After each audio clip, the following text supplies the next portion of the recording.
Is it time for recess yet?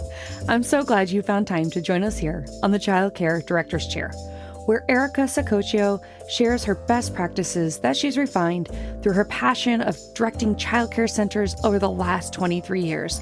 From parenting interaction, systems to save you time, money, and stress, to profitability. She shares it all from the Childcare Director's Chair.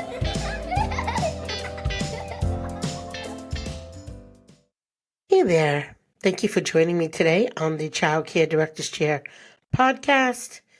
I want to talk a little bit about leading from the top, building a winning childcare team and unlocking your leadership potential.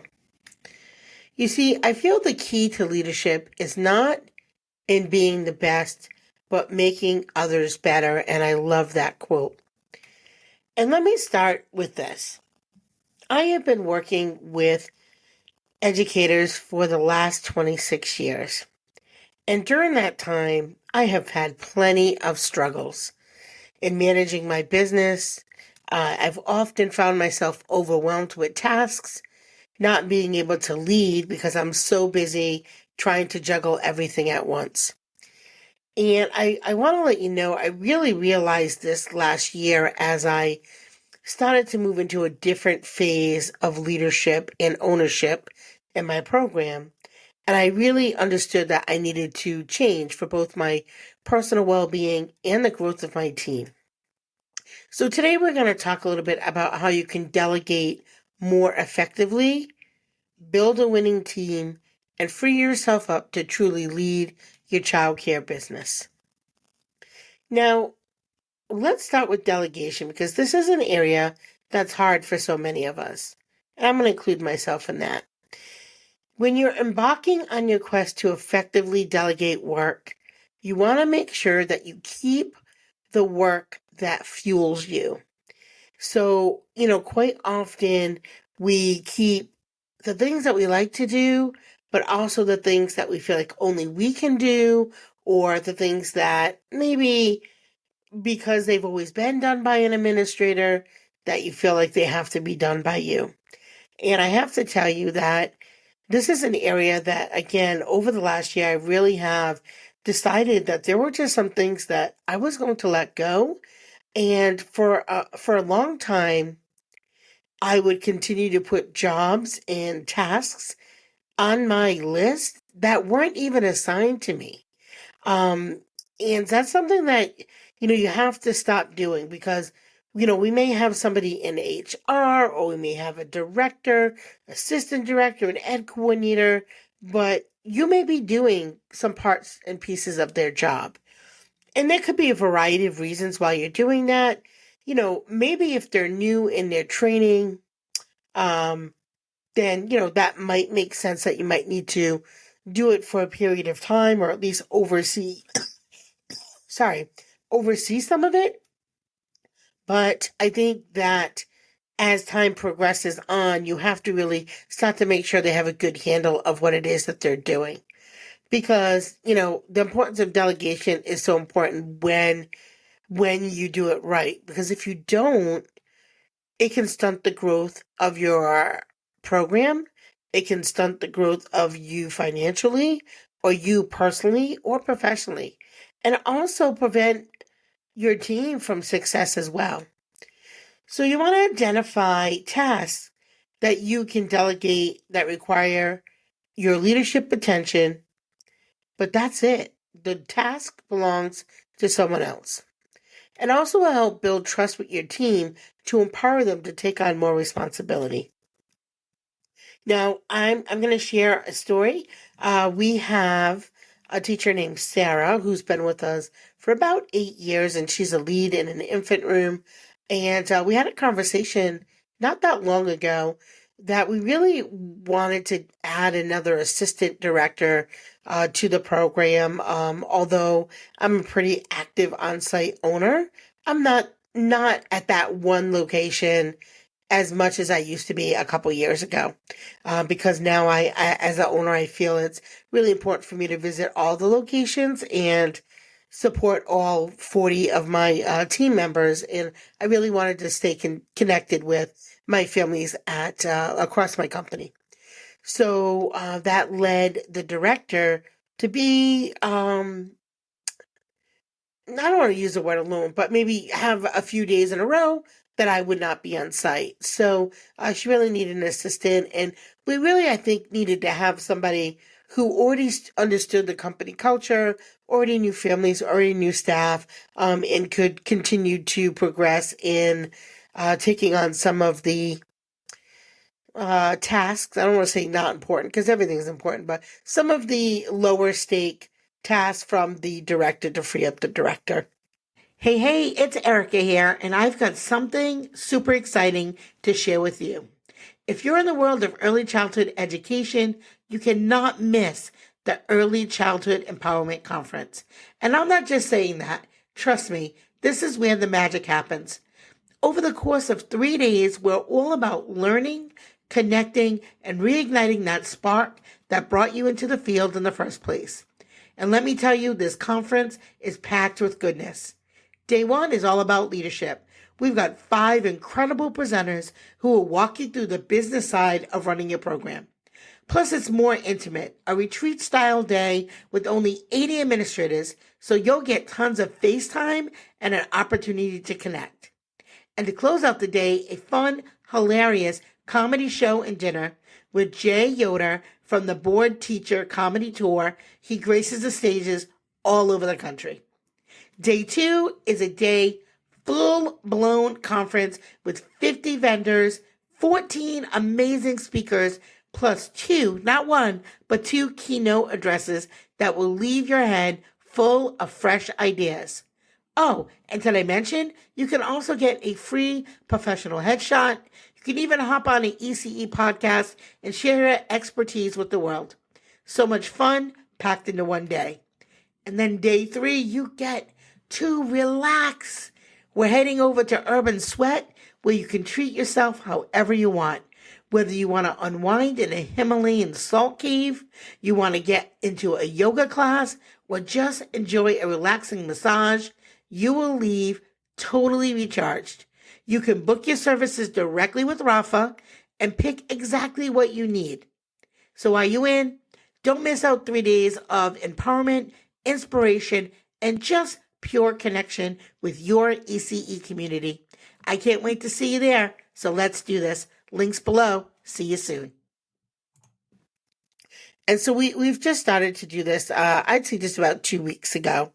And we'll see how it goes. Of course, there's going to be some growing pains, but I don't really want to get too much in the details of how I think the director should do it, because part of her growth is for her to be able to make that list and say, these are the things that I need to do based on my job description, based on my skill set, and here's the things that Sarah can then take off my plate and start to continue to build her skill set in the administration section. So that's an action tip. So create a list of your daily tasks and identify the ones that you can delegate. Start small by empowering one team member to take on the responsibility that you usually handle. The second thing is surrounding yourself with great people and knowing how to position them. Because great leaders don't create more followers, they create more leaders. And that's, from Tom Peters. The right people are so important. It's an important part when you're selecting the team members who align with your vision and your mission and your values. So what I have found right now is I am in a place where I need to reassess. It can happen to the best of us. But assessing your current team dynamics, are the people that you have the right fit, and are they in the right positions? And how do you know? Well, you have to do regular evaluations of your team roles and performances. And this is something that can really get away from you, especially if you're constantly putting out daily fires. And this is what I mean with the leadership part is, there's the management part of what you do as a director, which is, paperwork and managing things, but leading is a whole nother thing. and you really want to make sure that you are taking the time to evaluate your team and then decide together where that person is going in your company and how you're going to help get them there.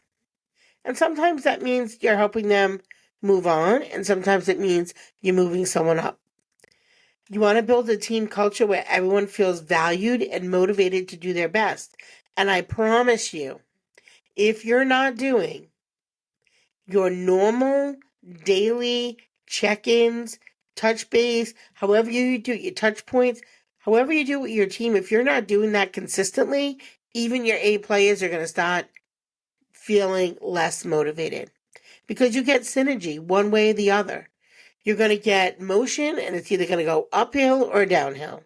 And you have to really decide where you want to have that momentum going.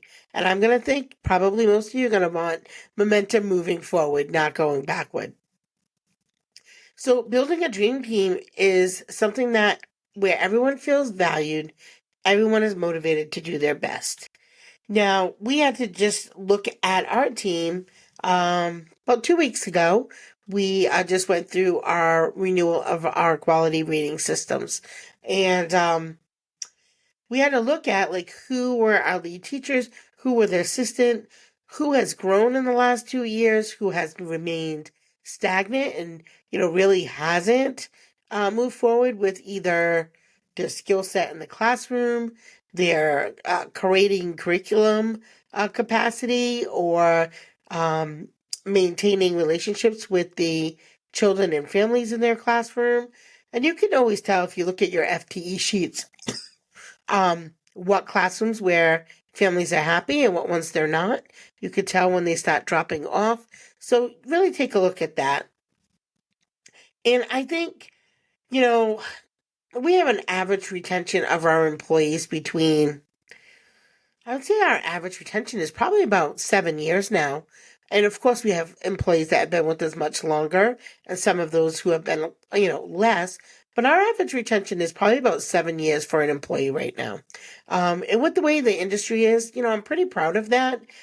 But I do feel like right now I'm at a point where there's some change that needs to be made. And I think that there are some staff that agree with that as well. And so, we're going to talk as a team and we're going to figure out what makes the most sense to get our team in a place where they can be most successful. And so it means we're going to be hiring some new folks. And when you hire new folks, that can cause a little imbalance. You have to do great onboarding, which we all know. We have plenty of episodes about that on the channel. And sometimes when you're looking for new staff, that also might mean that you're looking at letting some folks go. And that's always hard. And that's a real hard conversation, especially when you are very heart-centered and you love folks, but you have to do the right thing for your company. And sometimes letting people go is the right thing for them too. So here's your action tip for that section here. I'm going to say you want to regularly hold one-on-one meetings with the team members. Ensure that they're in positions where they can thrive. If someone is struggling, help them align their strengths with their responsibilities. And we look at their responsibilities. Maybe you have a lead teacher who really is more of a teacher assistant. Or maybe you have a great teacher assistant who really can move up into a lead. So I think that that's something that really can help you be a great boss, is helping people succeed. Also, powerful communication. How to lead with clarity and intent. The most important thing in communication is hearing what isn't said. And I'm going to wait for a minute because I'm really good at reading people. And a lot of times people say, well, this one said this, and Susie said that, and that one said she's not coming to the meeting, and this one doesn't want to go to the next family event. She works hard enough. Why should she come after hours? But that's a sign that something else bigger is happening. And so when you're connecting with people, of course, be a very diligent listener, because it isn't just the words, but it's also what isn't being said. So clear communication is key for a team success. We all know that. Setting up expectations from the start and checking in frequently. The power of listening and making sure that employees feel heard and understood. No, of course, we've got to give feedback. Constructive feedback versus criticism is how you can compel your team to continue to move forward with you, continue to move towards success. Now, I can think of plenty of times where communication has been unclear, and how it's impacted the team. And so, sometimes you have to own that. And I certainly do. There have been plenty of times where I've communicated something to one person and they didn't share that information with everyone else. And so instead of blaming them, I said, maybe this would have been communicated better to the whole group just through me directly. So you have to sometimes think about not only what you're saying, but how you're going to communicate that to folks, and are you picking the best vehicle of transportation? You want to practice, open door communication, holding those regular check-ins with your team to ensure that they're clear. And don't just focus on what needs to be fixed. Oh, I swear, this is something that drives me crazy. So often when I talk to directors or teachers, all they talk about are the things that need to be fixed, that aren't right, that, that one kid in the class, you have, 20 kids in your class, you have 2 that misbehave, and all you want to do is talk about the 2 that misbehave. We don't ever talk about the other 18 that are on point, doing what they're supposed to, thriving, having a great time at the program, the parents are happy. You have to praise the good behavior as well. And that's hard because we can really, really, really get stuck on focusing on the things that are not going well. So, yes, those things need to be addressed, but sometimes I feel like the more effort you put on the things that are going right, more things will continue to go right. Now, reconnecting with each employee and handling those who don't meet your expectations. You can't lead a team that you don't know. And somebody said that quote, and it's unknown, I'm not sure. But if you don't know the folks, they're not going to follow you. And they have to know what to expect from you. And it has to be consistent. And sometimes, again, we have to look inward and really make sure, like, are we doing what's best for our team? Like, so I know I've been off site a lot more than I normally am. And if you can't tell by my voice, I got a little bit of a cold. But I've been off site a little bit more than my team's used to. And I can tell the difference in my team. Now, I know that folks will say, well, it should work as a well-oiled machine. And it's not that they're not doing their jobs. They still do their jobs. But there is a difference. There is a difference when I'm there and I'm there for, a few weeks at a time. Morale really does go up, and I know it, and they tell me. So, it's just figuring out, how do you keep that energy and that love and all of that real goodness that happens when you're an owner and you're active and you're on site. Because I do understand there is times that we have to focus on the business part. And of course, the people are, to me, the best part of the business, the most important part of the business. But you do really got to make sure that you are keeping your eye on all the other things too, compliance and finance and growth and all the other things that also take your time. And of course, your own personal growth and development too. So, building those personal connections, getting to know each team member as individual makes all the difference in the work ethic and motivation. So don't be fooled. If things are not going great and it's in multiple classrooms, there's a chance that there's a problem at the higher end. And sometimes the problem is you. So how do we address performance issues? Well, they've got to be addressed. So strategies for confronting employees who aren't meeting expectations and offering guidance. You want to help those who want to succeed and achieve their potential. This is a conversation I know that happens behind doors all the time, where you're trying to figure out, can they do it or can they not? Is it something that they just don't want to, that they're not plugged in, that they're just there for a paycheck? And let's face it, most folks in our field are not there just for a paycheck. So you have to understand, if they accepted the job, they took the job, they've been there for a few years, it's more than just a paycheck. It's either they're burnt out, they're feeling stagnant, or there's a disconnection somewhere. And so you have to talk about it and, set up regular feedback sessions with your team. Use those moments to understand personal goals and challenges. Now, creating a winning team and staying on top performance is hard. A team is not a group of people who work together. A team is a group of people who trust each other. And of course, that's the great Simon Sinek. I think that's a big piece. You want your team to trust you and respect you as a leader.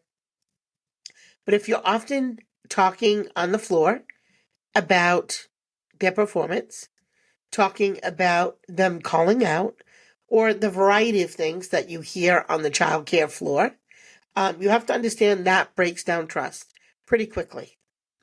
So be mindful of what you're saying, where you're saying it, how you're saying it. You do have to have regular check-ins on both your team dynamics and individual contributions.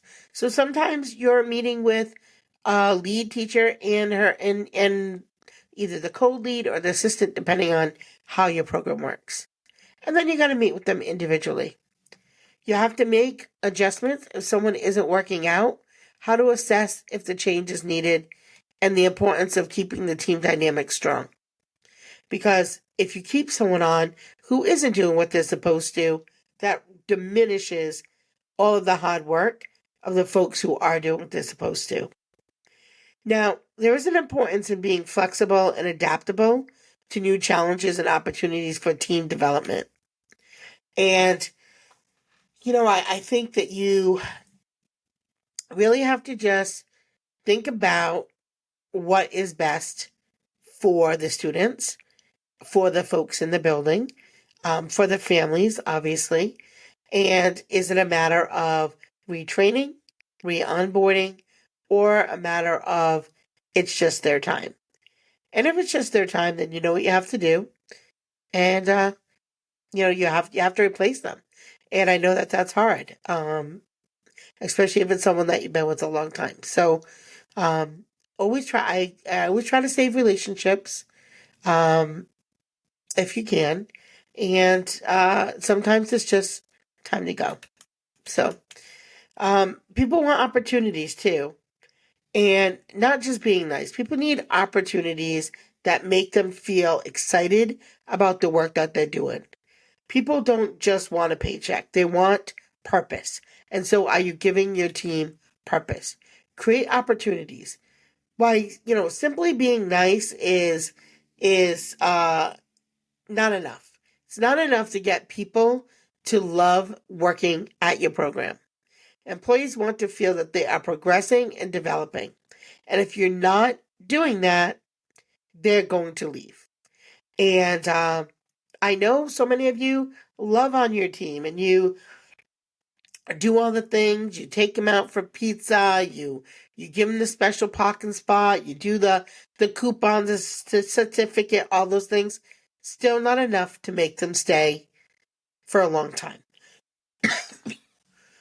Give them opportunities to step up and lead and foster a growth mindset. And sometimes when you're overly accommodating, it can lead to complacency and performance issues.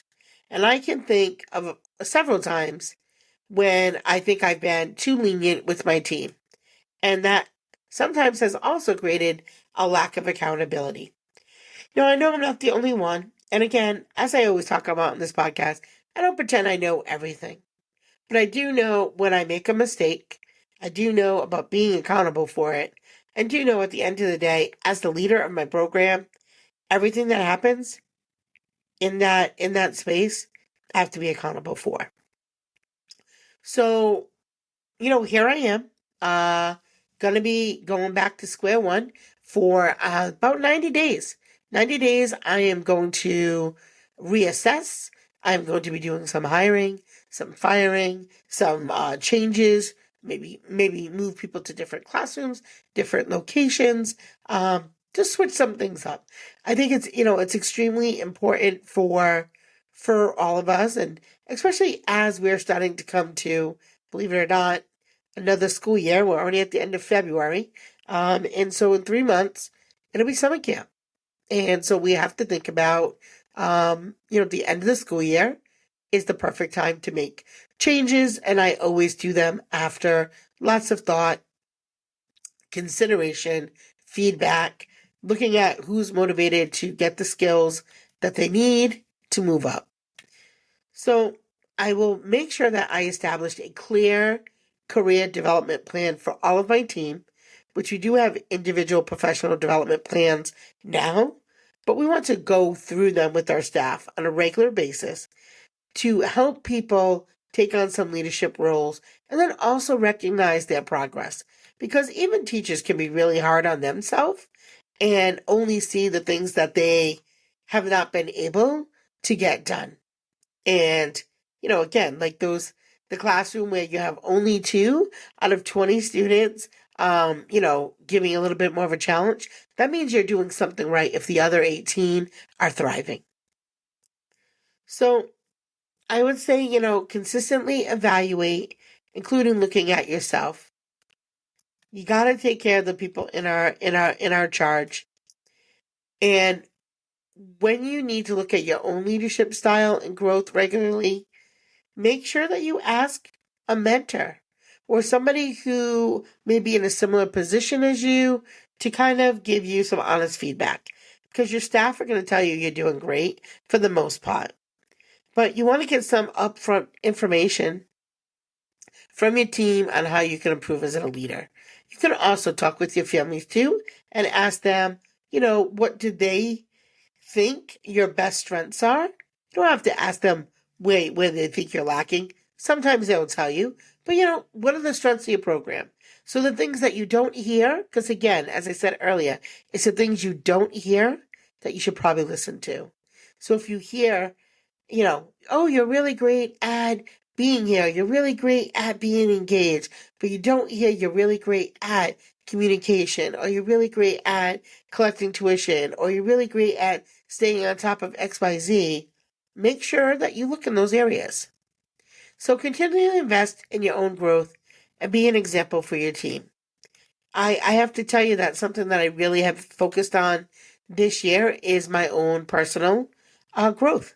And so when that happens and you grow as a leader of your company, that's going to be an adjustment for your staff too. It isn't just an adjustment for you. And you may not really realize how much of an adjustment it really is for your team, especially if you have been part of the daily operations for so long for them and you start backing away, doing other things. It's an adjustment for them. So you just have to understand that, be kind, reassess, stay connected. Even if you're off site, you can always do a Zoom call, a check-in, a message. There are ways to stay connected. So I hope that gives you some things to think about to really help your A players, remain A players, shine them up, and take care of yourself. And, it's a lot to become a great boss. It really is. And it takes time and effort. But with the right mindset and strategies, you can create a winning team. And if you have a great team, don't forget how lucky you are. Make sure you appreciate them. That's it for today. It's the small details that make a big impact on the success of your childcare business. Well, all the cute little kiddos have been picked up and it's time to go home. And that'll do it for another episode of the Childcare Director's Chair. Please leave a review so Erica knows the information is helping you to manage and improve your childcare centers. Remember to subscribe to get the latest episode from Erica's Childcare Director's Chair.